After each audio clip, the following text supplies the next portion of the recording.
नंदन नामदेवस्य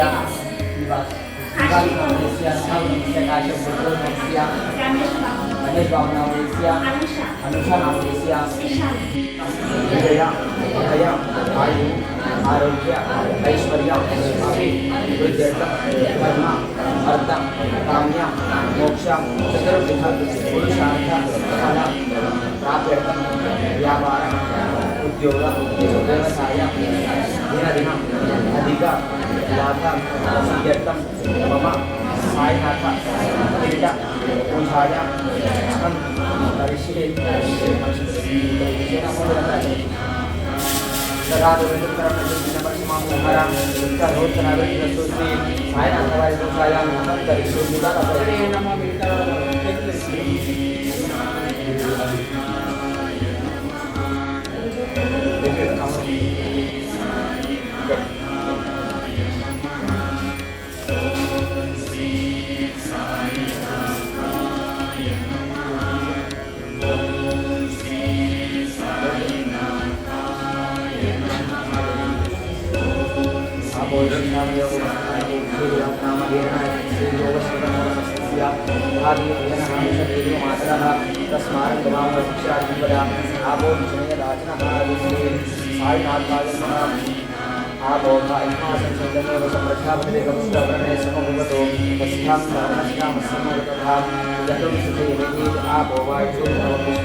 जय बोलो सम्मानित सीताराम नाम अयोध्याम भोगे देवशायुधाराम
గురు పౌర్ణమి శుభాకాంక్షలు.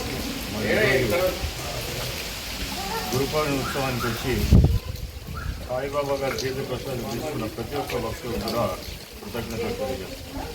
అదేవిధంగా ఈరోజు ఒక భక్తుడు బాబా వారికి తన సొంత నిధులతో ఎటువంటి డొనేషన్ లేకుండా ఇరిగేషన్ డిపార్ట్మెంట్లో పనిచేస్తారు సెక్రటరియట్లో, తాను కూడా కిరీటాన్ని సమర్పించడం జరిగింది. వారికి వాళ్ళ కుటుంబానికి ఎల్లవేళలా సాయినాథుడు చల్లగా చూడాలని మనసా వచ్చి కోరుకుంటున్నాను. అదేవిధంగా ఈ గ్రామ ప్రజలే కాకుండా చుట్టుపక్కల ఉన్న గ్రామాలందరూ కూడా బాబా ఆశీస్సులు ఉండాలని, పంటలు మంచిగా పండాలని చెప్పేసి ఆరోగ్యవంతంగా ఉండాలని చెప్పి మనసా వచ్చే సాయినాథుడు. జై శ్రీరామ్. దయతో ఈ రోజునాడు గురు పౌర్ణమి వేడుకలను ఘనంగా నిర్వహించినటువంటి మన హైకోర్టు సీనియర్ న్యాయవాది ప్రముఖులు శ్రీ ఎన్ఎల్ వెంకటస్వామి అన్న గారికి, అలాగే వారి సతీమణి గారికి, వాళ్ళ కుమారులు ఇద్దరికి కూడా ఇక్కడికి హాజరైనటువంటి భక్తులందరికీ కూడా గురు పౌర్ణమి శుభాకాంక్షలు తెలియజేస్తూ, వ్యాసమహర్షి భారతము రామాయణం రాసినటువంటి వ్యాసమహర్షి యొక్క పుట్టినరోజు నాడు, అలాగే మన గురువులైనటువంటి దత్తాత్రేయుడు, సాయిబాబా వీళ్ళందరినీ కూడా ఈ రోజునాడు కొలవలసినటువంటి శుభదినం. ఈ శుభదినాన అన్నగారు ఇక్కడ ప్రత్యేక పూజలు నిర్వహించి, అన్నదాన కార్యక్రమం నిర్వహించి భక్తులందరికీ కూడా అన్ని విధాల సేవలు, పూజా కార్యక్రమాలతో పాటు సేవలు అందించినటువంటి మన వెంకటస్వామి అన్న గారికి, అలాగే వాళ్ళ కుటుంబ సభ్యులందరూ కూడా పేరు పేరున ధన్యవాదాలు తెలుపుతూ, ఈ తూప్రాన్ పట్టణంలో ఇంత మంచి సువర్ణ అవకాశం కల్పించి ఇక్కడ దళితవాడలో ఒక మంచి బృహత్తరమైనటువంటి సాయిబాబా ఆలయాన్ని నిర్మించినటువంటి వారికి, వారి యొక్క మనస్ఫూర్తిగా వారు ఇక్కడ ప్రతిసారి కూడా సేవలు అందిస్తూ కార్యక్రమానికి ముందుండి తనకంటూ ఒక ప్రత్యేకత చాటి ముందుకు నడుస్తున్నటువంటి వెంకటస్వామి అన్న గారికి, అలాగే వారి కుటుంబ సభ్యులకు, ఇక్కడ హాజరైనటువంటి భక్తులందరికీ కూడా పేరు పేరున ధన్యవాదాలు తెలుపుతున్నాను. మరిన్ని న్యూస్ కోసం సోషల్ మీడియాని సబ్స్క్రైబ్ చేసి సపోర్ట్ చేయగలరు please. Me Chandi Srinivas, journalist.